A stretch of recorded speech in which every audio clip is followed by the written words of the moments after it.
আসসালামু আলাইকুম সুপ্রিয় দর্শক মন্ডলী, এই মুহূর্তে আছি আমি গাজীপুর উপজেলা কালিয়াকুড়ে পল্লী বিদ্যুৎ থেকে। আমি আপনাদেরকে সরাসরি জানার জন্য চেষ্টা করতেছি যাদের বাড়ি গাইবান্ধা জেলা, তারা ওনারা গাজীপুর থেকে মানববন্ধন করতেছে। কি কারণে মানববন্ধন করে, এই উদ্দেশ্যটা কি, এই বিষয়ে আমরা জানতে চাবো।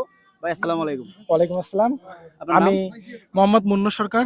আসলে আপনাদের দাবিটা কেন, আপনারা কি জন্য মানববন্ধন করতেছেন? আসলে এটা আমাদের দাবি, গোবিন্দগঞ্জ ইপিজেড চাই, অর্থাৎ যেটা রংপুর ইপিজেড নামে পরিচিত, এটা গোবিন্দগঞ্জে বাস্তবায়ন চাই। রংপুর চিনিকলের প্রায় 1840 একর জায়গা সাহেবগঞ্জে রয়েছে, পরিত্যক্ত হিসেবে রয়েছে চিনিকল বন্ধ হওয়ার পর থেকে। আমাদের এখানে একটা ইপিজেডের বাস্তবায়ন আমরা চাই। কি কারণে এটা অনেক আগে প্রস্তাবনা রয়েছে।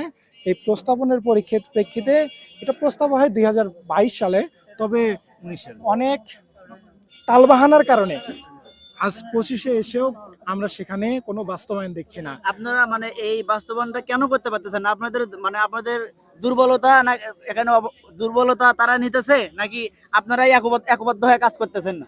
আসলে এখানে দুর্বলতা প্রশাসনের, যে জায়গায় একটা মানে আপনি বলতে চাচ্ছেন এখানে আপনাদের দুর্বলতা নাই? না, এখানে দুর্বলতা আইনগতভাবে প্রশাসনের। আসলে প্রশাসনের দুর্বলতা কোন জায়গায়, এই জায়গাটা আপনি একটু তুলে ধরলে ভালো হয়।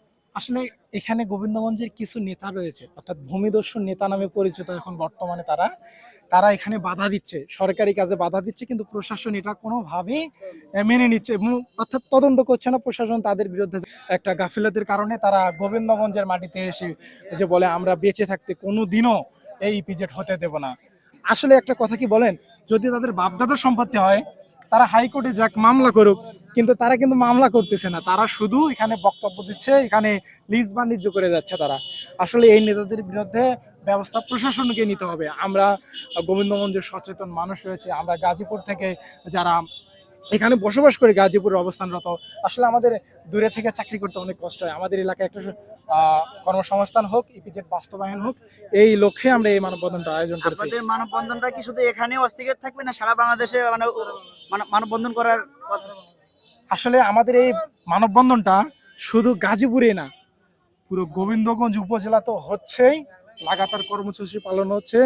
গতকাল প্রেস ক্লাবের সামনে হয়েছে, এবং সেই সাথে সারা বাংলাদেশে যেখানে গোবিন্দগঞ্জের মানুষ আছে, ঠিক সেখান থেকে তারা যেভাবে পারুক, অনলাইনে হোক, মানববন্ধন করে হোক, আমরা প্রতিবাদ করে দেবো ইনশাল্লাহ।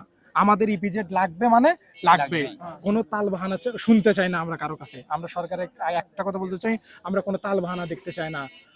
আমাদের বিভিন্ন